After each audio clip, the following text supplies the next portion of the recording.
양승태 행정처 사법행정권 남용 의혹을 수사하고 있는 검찰이 법원에 압수수색 영장을 청구했지만 10여 건 모두가 또 무더기 기각됐습니다. 그러면서도 외교부 압수수색 영장은 내줘 제19 감싸기 비판이 나오고 있는데요. 네, 한편 검찰은 오는 13일 당시 법원 행정처에서 심의관으로 일한 정모 부장판사를 피의자 신분으로 불러 조사한다는 계획입니다. 관련 내용 전문가와 이야기 나눠봅니다. 배상훈 서울디지털대학교 경찰학과장 모셨습니다. 어서 오세요. 네, 안녕하십니까. 네, 말씀드린 대로 이 검찰이 법원 행정처를 압수수색하겠다며 법원에 영장을 청구를 했는데 또 무더기 기각이 됐습니다. 검찰 측에서는 지금 당연히 반발을 하고 있는 상황인데 기각 이게 적절하다고 보십니까? 어떻게 보십니까? 기본적으로 이제 압수수색 영장, 인신 구속 영장이 아니라 압수수색 영장 같은 경우는 수사에 필요한 만큼이어야 되거든요. 네. 가장 기본적인 거는 보충성의 원칙을 지금 법원에서 들고 있습니다. 왜냐하면 기본적으로 어떤 수사 증거의 자료는 임의성이 먼저인데 강제성은 그 차후의 문제라고 해갖고, 그러니까 왜냐하면 이거는 이제 지금 법원행정처에서 김명수 체제에서 지금 제출하고 있지 않느냐.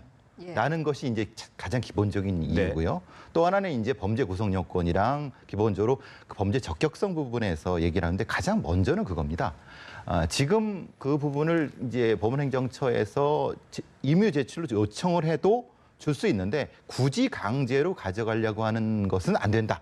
라는 쪽으로 법원에서는 얘기를 하고 있는 거고 검찰 쪽에서는 그것이 아니다.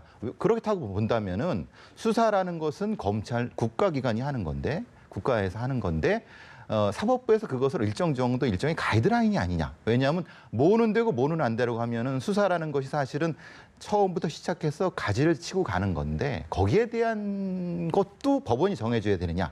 라고 하는 어떻게 보면 근본적인 문제 제기가 있을 수 있습니다. 왜냐하면은 사실 이것은 압수수색 영장은 예심 관련된 부분이거든요. 그러니까 서구 같은 경우는 예심 판사라는 것이 있긴 있습니다. 말하자면은 전체 사건에 대한 걸 먼저 판단해주는 예심 판사가 있지만 우리는 그 제도는 없습니다. 그거를 이제 일종의 어떤 압수수색 영장 전담 판사라는 걸로 가져갔는데 검찰에서는 그 부분을 사실은 굉장히 못마땅히 하는 부분이죠. 왜냐하면 과거의 전례를 비춰갖고 아니면 법원이 아닌 다른 기관은 이렇지 않지 않았느냐라고 하는 형평성 문제. 그러니까 이것이 맞기도 하고 틀리기도 하고 사실 판단 능력이 원론적으로는 또 맞습니다. 그런데 관행은 그게 아닌데 왜 여기나 되느냐 이런 문제가 되는 거죠.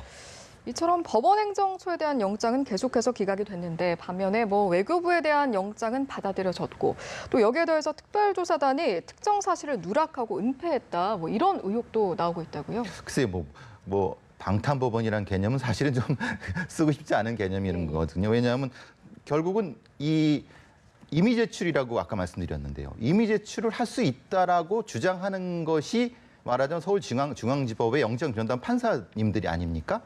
근데 그걸 어떻게 알겠습니까? 왜냐하면 그걸 제출해야 될 주체가 법원행정처니까요.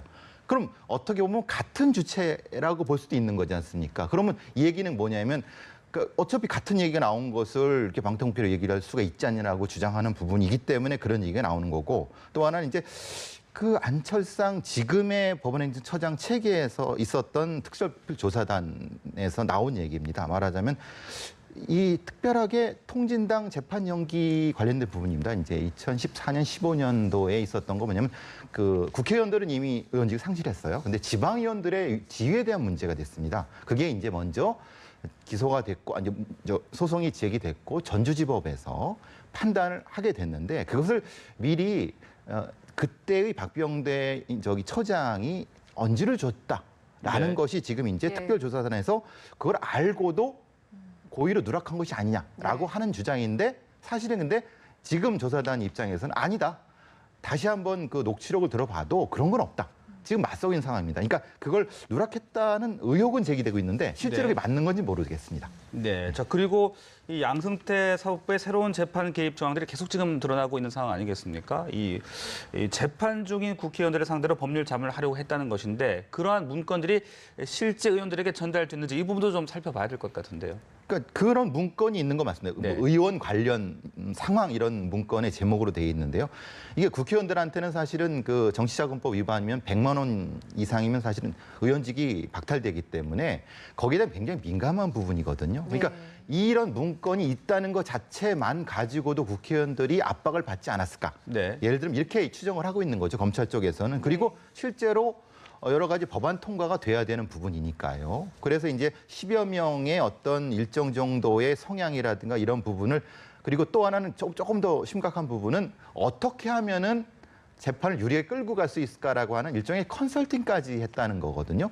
사실 이거 판사분들이 이거 이렇게 하면 안 되는 거죠. 왜냐하면 이건 변호사가 해야 되는 건데 판단해야 될 판사, 법원에서 이것을 일종의 컨설팅을 했다고 하면 이건 심각한 문제인데 물론 그렇게 얘기는 하지는 않습니다. 왜냐하면 기본적으로 어떤 그 일종의 예만 들었을 뿐이다. 사례만 들었을 뿐이지 이게 컨설팅을 볼 수는 없다. 라고 주장하고 있지만 어쨌든 그런 문건이 있는 건 맞는 것 같습니다. 근데 그 파장도 사실은 만만치 않죠. 이게 있다는 것 자체도 굉장히 큰 문제니까요. 네, 알겠습니다. 어쨌든 이번 의혹에 대한 수사 이제 하나씩 진행이 되고 있는데 다음 주 월요일이면 검찰이 문건을 작성한 정무부장판사 피해자 신분으로 불러서 조사를 한다고 하거든요. 이때 어떤 의미 있는 진술을 좀 확보해낼 수 있을까요? 그게 참 문제입니다. 왜냐하면 검찰에서도 그렇게 압수수색을 하려고 하는 거는 어떤 진술이란 것은 증거를 가지고 진술과 맥락을 맞춰야지 이게 되는 거거든요. 근데 지금 정무부장판사님이 와서 진술을 하시는데 나는 그거를 그냥 윗사람이 시켜서 했다. 뭐 이걸 반박할 증거가 있느냐. 라고 해버리면은 검찰 조사관 입장에서 답답하지 않습니까? 그러니까 그것을 뒷받침할 수 있는 여러 가지 디지털 포렌식을 통해서 이걸 해야 된다고 하는 것이 검찰의 주장입니다. 그러니까 말하자면 그 소환을 한다 해서 진술을 한다 한들 그 이상이 나올까라는 의구심이 좀 들긴 듭니다. 왜냐하면 다른 게 없지 않습니까? 그래서 좀 걱정이 되긴 됩니다. 네. 자, 이 워마드 논란 이야기도 좀 넘어가 보겠습니다. 이 워마드 운영자에 대해서 경찰이 강제 수사에 들어갔는데 또 워마드 운영자는 또 본인 입장에서는 게시물 삭제 요청에도 응해왔다. 이러면서 지금 반발을 하고 있는 그런 상황인데 이 지금 양측의 주장이 어떻게 좀 다른 겁니까? 그러니까 정확히 말하면 경찰에서는 체포영장을 발부받았어요. 그러니까 워마드 운영자에 대한 체포영장입니다.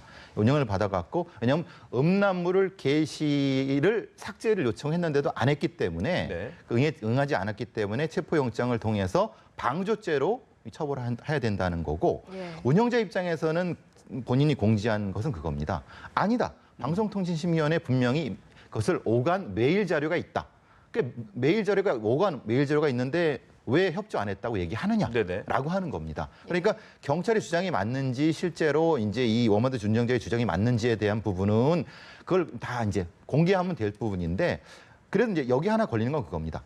아니 경찰이 분명히 체포영장을 하는데 그건 판사님이 내주는 거기 때문에 분명히 판사님이 보고하시지 않았냐라고 하지만 사실은 그건 아닙니다. 왜냐하면은 체포영장이라는 건 좀 포괄적으로 하기 때문에 그 내용이 있다 한들 말하자면 경찰에서 이렇게 하고 싶다고 하면은 사실 할 수 있는 거거든요. 그러니까 그 부분은 약간 워마드 운영자의 쪽에 전 손을 들어주고 싶은데 전체적인 상황에서는 이게 어느 편을 들 수 없는 상황이죠. 이게 매우 민감한 부분이기 때문에 그럼 경찰이 뭐 어떤 정상적인 법치행을 하고 있느냐 하고 있는 거 맞습니다.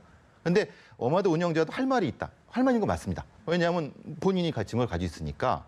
근데 이제 전체적인 정황이 웬 정황이라는 건 뭐냐면 이제 흔히 말하는 이 이제 균형이 안 맞는다는 건 사실은 뭐 우리가 다 알고 있는 거지 않습니까? 그 부분 때문에 좀 곤란한 것 같습니다. 네, 이런 가운데 여성단체 측에서는 워마드에 대한 편파 수사 논란도 이제 제기가 되면서 어제는 심지어 이제 경찰청 앞에서 기자회견도 열었다고 하더라고요. 네, 이제 상당히 그 뒤에 이제 경찰청에서 지방청의 이제 관련 과장들의 화상회의까지 한 좀 굉장히 큰 부분이거든요. 그러니까 이제는 경찰청 자체가 타깃이 돼버리는 형태가 되거든요. 왜냐하면 흔히 말하는 워마드 운영자에 대한 직접적인 체포영장이 발부되는 즉시 이제 이 일종의 전선이 경찰청과 이 여성단체 쪽이 돼버리니까 그래서 경찰도 굉장히 중요하게 생각하는 것 같은데 글쎄요, 이게 이제 편파 수사인지 어떤지에 대한 부분이 진실이 가려질 건 다른 문제겠지만 어쨌든 경찰청에서 노력을 하는 건 맞습니다. 왜냐하면 어느 정도까지 이전에 없었던 여성 전문 수사팀이라든가 그리고 여성이 팀장인 특별수사팀을 지방청마다 다 만들고 있습니다. 만들었고요. 그렇기 때문에 근데 이제 워마드 쪽에서 지금 저 단체들 쪽에서는 이것은 표현의 자유를 심각하게 침해하는 거다라고 주장하는 바가 있는 겁니다. 네, 경찰이 편파 수사는 없다고 지금 계속 해명을 하고 있는 상황입니다만 논란은 계속되고 있지 않겠습니까?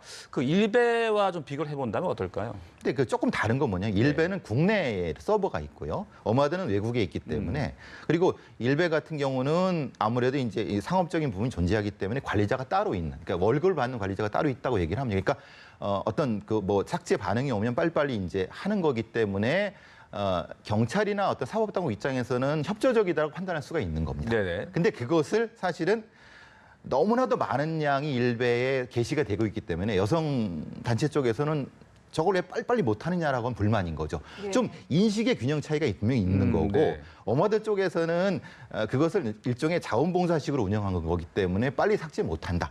근데 삭제는 하고 있다. 예. 이런 주장인 거죠. 그러니까 인식의 차이가 분명히 존재하지 않습니까? 그렇군요. 예. 그러니까 같은 사실을 가지고도 여성단체 쪽이나 어머드 운영진 쪽이나 이런 분들은 좀 일종의 피해의식이 많이 있는 거죠. 편파적이라고 하는 그렇죠. 거고요. 예전에는 왜 그런 일이 많았을 때는 그때는 수사를 안 했으면서 지금은 왜 수사를 하느냐라고 하는 거죠.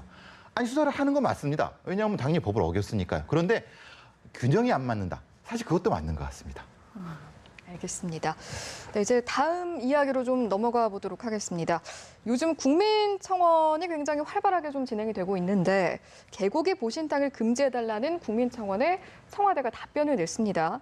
개를 가축에서 제외시켜서 식용견 사육을 인정했던 하는 듯했던 기존의 입장을 어떻게 보면 이제 바꾸겠다는 건데 이제 여기서 좀 궁금한 게 가축에서 개를 제외하게 되면 기존에 개를 사육하던 농가들은 어떻게 되는 건가요? 이게 거기 답변 전에 법 체계를 말씀드립니다. 예. 축산법과 축산물 위생관리법 두 개가 있는데요. 네네. 축산법에는 개는 가축입니다. 예. 그런데 축산물 위생관리법은 개 조항이 없습니다. 그러니까 그럼 어떻게 지금 해왔느냐? 그러니까 가축이니까 당연히 다른 가축에 의유를 해갖고 지금 흔히 말하는 성남에 있는 무슨 전통시장에서 개고기를 팔고 그랬던 거죠. 그럼 개가 가축에서 삭제되면은 지금 개를 팔고 있는 도축하는 것 자체가 다 불법이 돼버립니다. 네. 그래서 벌금 과징금을 물을 수 있다는 거죠. 그러니까 지금 개 사육 농가들은 예. 다 범법죄가 될 수 있기 때문에 사실은 그 문제 심각한 문제가 되는 거죠. 전국에 3천 정도 되는 개 사육 농가가 있고요. 전국에 사육수가 한 100만 마리가 된다고 합니다. 그리고 관련된 업계 종사자도 상당히 많거든요. 이걸 어떻게 처리할 것인가? 그러니까 법 하나 이거 조항 없애는 것이 중요한 것이 아니라 이분들도 생계가 있는 부분인데 그 부분이 지금 걸리는 거죠. 네, 그 개고기를 법으로 제한할 필요까지 있느냐는 목소리도 있고 반면에 또 식용 전면 금지를 포함한 어떤 법안들도 지금 발의가 되어 있는 상황 아니겠습니까? 어떻게 좀 접점을 찾아가야 될까요? 이게 전통적으로 이렇게 외국의 어떤 여론도 있어갖고 그래서 법이 이렇게 어정쩡하게 됐던 겁니다. 축산법에 있는데 위생관리법은 없는 걸로 어정쩡하게 된 거를 그냥 관례상 인정해 왔던 거를 법을 만들자고 하는 쪽은 뭐냐면 축산위생관리법조에 개정을 넣자라는 겁니다. 예. 그래가 갖고 좀 깨끗하고 위생적으로 하자는 쪽이 한쪽의 법의 지금 재정의 입장이고 아예 지금처럼 이 개를 가축해서 없애갖고 개고기 식용을 아예 없애자는 쪽입니다. 네네. 사실 이게 접점이 생길지 모르겠습니다. 왜냐하면 예.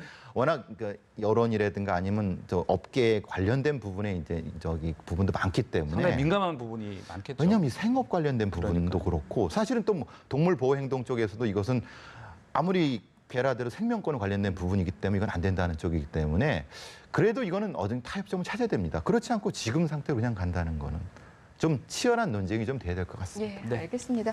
쉽지는 않겠지만 아무쪼록 접점을 찾기를 바라면서 오늘 말씀 여기까지 듣도록 하겠습니다. 지금까지 배상훈 서울디지털대학교 경찰학과장이었습니다. 고맙습니다. 고맙습니다.